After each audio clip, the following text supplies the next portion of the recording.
आज हम बात करेंगे अपने पार्ट 3 की।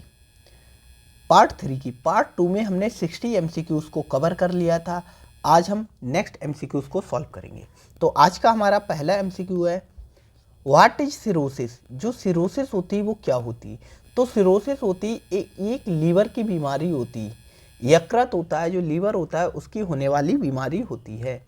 तो इसमें क्या होता है, liver damage due to alcohol और डिजीज, शराब या बीमारी के कारण यकृत को नुकसान। हार्ट फेल्योर, भाई हार्ट की बीमारी नहीं होती है। इन्फ्लेमेशन ऑफ लीवर नहीं होता है, क्योंकि लीवर के इन्फ्लेमेशन को हम क्या कहते हैं, हेपेटाइटिस कहते हैं लीवर के इन्फ्लेमेशन को। गॉल ब्लैडर के इन्फ्लेमेशन को मतलब गॉल ब्लैडर का इन्फेक्शन तो नहीं भाई, गॉल ब्लैडर का संक्रमण ये नहीं होता है। तो क्या होता है इसमें, क्या होता है, लीवर डैमेज होता है, या तो कोई ज़्यादा अल्कोहल पी रहा है, शराब पी रहा है, या कोई डिजीज़ वगैरह कोई बीमारी हो गई जिसकी वजह से लीवर डैमेज हो रहा है, उसे हम बोलते हैं लीवर सिरोसिस या सिरोसिस। What is acromegaly. तो एक्रोमेगैली क्या होती है? तो एक्रोमेगैली क्या होती है, ग्रोथ हार्मोन, जो हमारा एंटीरियर पिट्यूटरी होता है उससे एक हार्मोन निकलता है जिसे हम कहते हैं क्या, ग्रोथ हार्मोन। ग्रोथ हार्मोन क्या कराता है, बॉडी की ग्रोथ कराता है। अगर ये ग्रोथ हार्मोन होता है, ठीक है, बहुत ज़्यादा निकलने लगे जिससे क्या होता है, एबनॉर्मल ग्रोथ होती है। तो इसमें क्या होता है, एक बार ऑप्शन पढ़ते हैं फिर हम देखते हैं। Abnormal growth of the hand, feet और फेस। देखो, जो एक्रोमेगैली होती है वो ग्रोथ हार्मोन का सिक्रीशन जब ज़्यादा होने लगता है तब होती है। तो जो एबनॉर्मल ग्रोथ होती है हैंड, फीट और फेस की, हाथों पैरों और चेहरे की असामान्य वृद्धि मेनली यही होता है, लेकिन पूरी बॉडी की भी ग्रोथ होती है। Abnormal growth of the body, शरीर की असामान्य वृद्धि ये भी होता है। Abnormal increase in body weight, हाँ शरीर में वृद्धि होगी तो वेट भी बढ़ेगा, ये भी हो सकता है। आंतरिक अंगों की असामान्य वृद्धि, मतलब ग्रोथ हार्मोन क्या करा रहा है, पूरी बॉडी में जो जो चीज़ है उसकी ग्रोथ करा रहा है, उसकी वृद्धि करा रहा है, लेकिन जो मेनली कराता है वो ये काम करता है। मेनली क्या कराता है, जो हैंड होते हैं हमारे, जो फीट होते हैं और जो फेस होते हैं, मेनली इन्हीं की ग्रोथ कराता है। लेकिन उसके साथ साथ ये भी चीज़ें होती हैं, ये ज़्यादा होती है और ये थोड़ा कम होती हैं as compare to the option number 1। इसीलिए ऑप्शन नंबर 1 ठीक हो जाता है, एबनॉर्मल ग्रोथ यही दिया है। What is bronchitis. तो ब्रोंकाइटिस क्या होता है, तो हमने पढ़ा था कि हमारे जो लंग्स होते हैं, तो लंग्स में क्या होती है, ट्रैकिया होती है, ट्रैकिया डिवाइड होती है। ये क्या है, ट्रैकिया है, ट्रैकिया डिवाइड होती है प्राइमरी ब्रोंकाई में, ठीक है, प्राइमरी ब्रोंकाई में, ये भी प्राइमरी ब्रोंकाई है, ठीक है। प्राइमरी ब्रोंकाई फर्दर डिवाइड होती है, सेकेंडरी ब्रोंकाई, टर्सरी ब्रोंकाई, कुछ इस टाइप से क्या होती हैं, डिवाइड होती हैं। तो ये जो ब्रोंकाई हैं, अगर इनमें इन्फ्लेमेशन हो जाए, इनमें सूजन आ जाए तो हम क्या बोलेंगे, इसे हम बोलते हैं ब्रोंकाइटिस। तो इन्फ्लेमेशन ऑफ द लंग्स, नहीं भाई फेफड़ों की सूजन नहीं होती है। Inflammation of the bronchial tubes, ये बात ठीक लग रही, जो ब्रोंकियल नलिकाएं होती हैं उनकी सूजन, हाँ बिल्कुल बात सही है, ब्रोंकियल नलिकाएं ही तो हैं, इन्हीं की सूजन को हम क्या बोलते हैं, ब्रोंकाइटिस बोलते हैं। देखते हैं आंसर क्या ठीक है, बी ऑप्शन हमारा ठीक है। What is epilepsy. तो एपिलिप्सी क्या है, तो एपिलिप्सी में क्या आते हैं, दौरे पड़ते हैं, ठीक है। एपिलिप्सी क्या है, एक दिमाग की बीमारी होती है, ठीक है। इसमें क्या पड़ते हैं, दौरे पड़ते हैं। तो क्या आता है, सीजर आते हैं, सीजर डिसऑर्डर, दौरों का विकार होता है, मतलब दौरे पड़ते हैं, एक तरीके से सीजर्स आते हैं, ठीक है। ये ब्रेन की बीमारी, किससे, ब्रेन की बीमारी है, दिमाग की बीमारी होती है। What is haemorrhage. तो हेमरेज किसे कहते हैं, तो हेमरेज कहते हैं बहुत ज़्यादा ब्लड निकल रहा है कहीं से, तो उस कंडीशन को हम बोलेंगे हेमरेज हुआ है। तो हेमरेज क्या होता है, अत्यधिक रक्त स्राव या ब्लीडिंग, इसे हम हेमरेज कहते हैं। What is known as the father of anatomy. तो हम फादर ऑफ एनाटॉमी किसे कहते हैं, एंड्रयू बेसिलियस, ये क्या होते हैं हमारे फादर ऑफ क्या है, एनाटॉमी है, father of anatomy. Hippocrates, William Harvey और गैलेन, ये कोई नहीं है। फादर ऑफ हमारा फादर ऑफ जो एनाटॉमी वो क्या है, एंड्रियास बेसेलियस है। Who is credit with the discovery of circulation of blood in the human. तो मानव शरीर में रक्त संचार की खोज का श्रेय किसे दिया जाता है, मतलब जो ब्लड सर्कुलेशन होता है, रक्त परिसंचरण तंत्र होता है उसकी खोज किसने की थी? तो उसकी खोज की थी विलियम हार्वी ने। विलियम हार्वी ने उसकी खोज की थी। ये स्ट्रेट फॉरवर्ड क्वेश्चन है, आपको याद होना चाहिए, आपको याद होना चाहिए। हल्के हल्के पढ़ते रहोगे रोज रोज तो याद हो जाएंगे एक दिन। Who first describe the structure of human heart?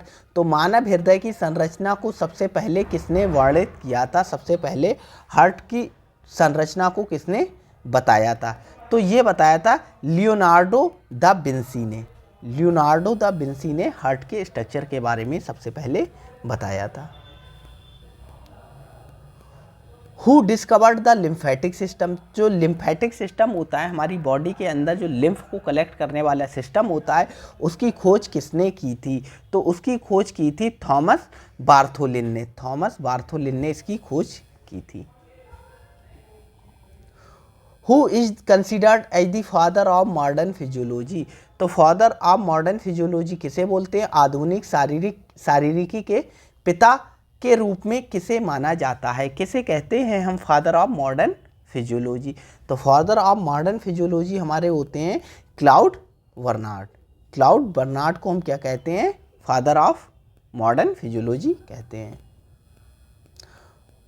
Who is the scientist behind the discovery of reflex arc in physiology? तो फिजियोलॉजी में रिफ्लेक्स आर्क की खोज करने वाले वैज्ञानिक कौन थे? तो रिफ्लेक्स आर्क पता क्या होती है? जैसे हमारे किसी ने क्या किया, कोई चाटा मारने वाला है तो हम अपने चेहरे को बचा लेते हैं, ठीक है। कोई हमारे सुई चुभने वाला है तो हम क्या करते हैं, हाथ को खींच लेते हैं। तो ये सारे क्या होते हैं? रिफ्लेक्स एक्शंस होते हैं, बहुत तेजी के साथ होते हैं, हमें सोचने का टाइम नहीं मिलता है। तो ये मतलब इसको, ये कैसे होती है, कैसे हम हाथ हटा लेते हैं, ठीक है, कैसे रिस्पॉन्स होता है, इस चीज़ की खोज करने वाले वैज्ञानिक कौन से थे, इस क्वेश्चन में ये पूछा गया है। तो इसकी खोज करने वाले हमारे वैज्ञानिक थे चार्ल्स शेरिंगटन। चार्ल्स शेरिंगटन ने इसकी खोज की थी। देखो जो अब करा रहे हैं हम, देखो ये ऐसा नहीं है कि आपके एग्जाम में स्ट्रेट फॉरवर्ड क्वेश्चन ऐसे पूछे जाते हैं, ठीक है। ये क्वेश्चंस एग्जाम में जनरली नहीं पूछे जाते हैं या बहुत कम पूछे जाते हैं, लेकिन आपके पास प्रिपरेशन का टाइम बहुत है। अभी कोई भी आपका एग्जाम पास पड़ोस नहीं है, तो आप इसको रीड कर सकते हो और याद कर सकते हो। हल्के हल्के पढ़ोगे तो जब आपका एग्जाम होगा तो आपकी प्रिपरेशन बहुत अच्छी हो जाएगी, क्योंकि ये एक्स्ट्रा एज वाले क्वेश्चन हैं, ठीक है। 99% जो स्टूडेंट होंगे वो इन क्वेश्चंस को नहीं करेंगे, ठीक है, वो नहीं करेंगे। 1% स्टूडेंट ही होंगे जो इन क्वेश्चंस को करेंगे, और उनके चांसेस ज़्यादा रहेंगे कि वो टॉप करें, डायरेक्ट टॉप करें। तो नेक्स्ट हमारा है who is the credit with the discovery of brain control and the movement of body? यह खोज किसकी है कि मस्तिष्क शरीर की गतिविधियों को नियंत्रित करता है? ये खोज किसने की थी? तो ये खोज की थी गैलन ने। Galen. Who discovered the role of pancreas in digestion? तो पाचन में अग्न्याशय की भूमिका की खोज किसने की थी? किसने बताया था कि पैनक्रियास क्या करता है, डाइजेशन में इन्वॉल्व होता है? तो ये बताया था क्लाउडे बर्नार्ड ने। क्लाउडे बर्नार्ड ने।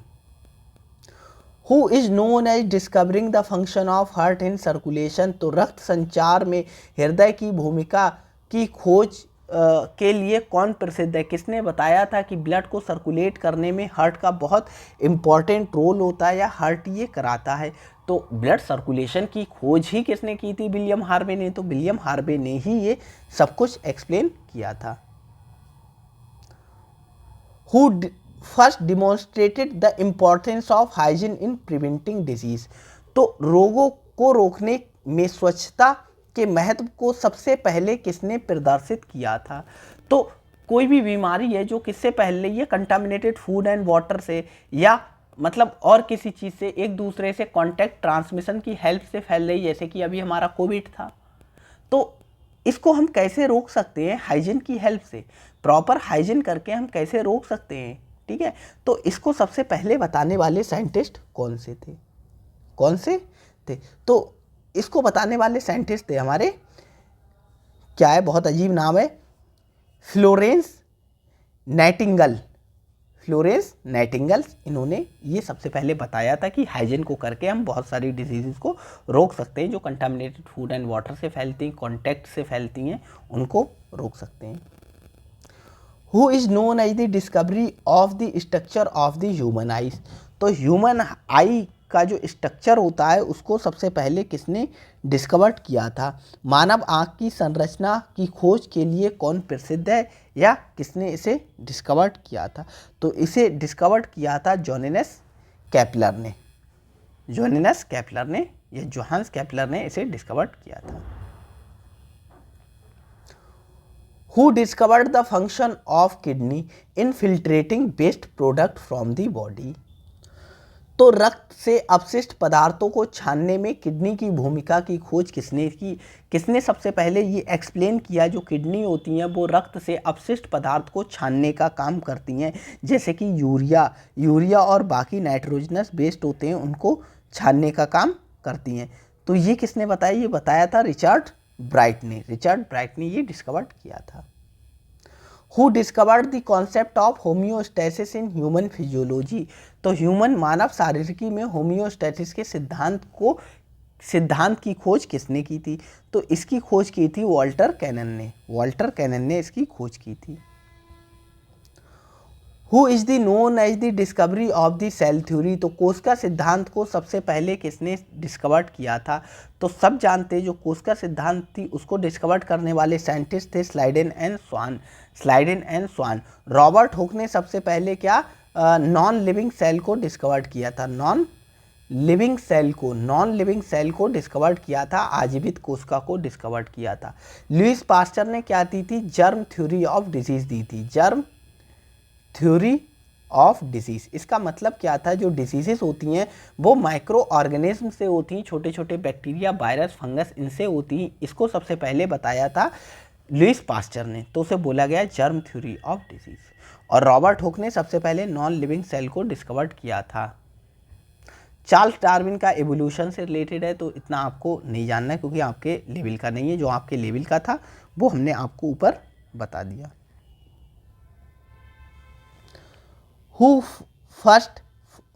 Who is known for his discovery of the role of hypothalamus in regulating body temperature? तो कौन से वैज्ञानिक थे जिन्होंने शरीर के तापमान को नियंत्रित करने में हाइपोथैलेमस की भूमिका की खोज की थी? तो किसने सबसे पहले बताया था जो हमारे ब्रेन में हाइपोथैलेमस होता है वो बॉडी के टेम्परेचर को रेगुलेट करता है। इसकी खोज की थी वाल्टर कैनन ने। और यही क्या है? होम्योस्टैसिस है। एक तरीके की होम्योस्टैसिस यही है कि बॉडी के जो इंटरनल एनवायरनमेंट है उसको मेंटेन करना, इसी को बोलते हैं homeostasis. Who is the scientist behind the discovery of the role of insulin regulate the blood sugar level? तो रक्त शर्करा के स्तर को नियंत्रित करने में इंसुलिन की भूमिका की खोज के पीछे कौन से वैज्ञानिक थे? किस वैज्ञानिक ने खोज की थी? जो इंसुलिन होता है वो ब्लड ग्लूकोज को रेगुलेट करने का काम करता है। तो इसको खोजने वाले वैज्ञानिक थे Frederick Banting and Charles Best. ये ऑप्शन हमारा ठीक हो जाएगा। Who discovered the role of vagus nerve in slowing down the heart rate? तो जो हमारा वैगस नर्व होती है 10th cranial नर्व होती है, ये आप याद रखना। जैसे वैगस नर्व कहते हैं, इसका काम होता है जो हार्ट रेट होता है उसे कम कर देना। तो हृदय की गति को धीमा करने में वैगस तंत्रिका की भूमिका होती है। इसकी खोज किसने की थी? इसको सबसे पहले किसने डिस्कवर्ड किया था? तो इसको डिस्कवर्ड करने वाले साइंटिस्ट थे इवान पावलोव।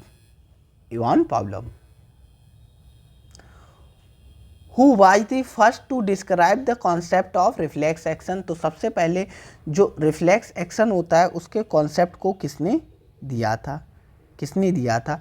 तो इसको सबसे पहले देने वाले साइंटिस्ट थे चार्ल्स शेरिंगटन।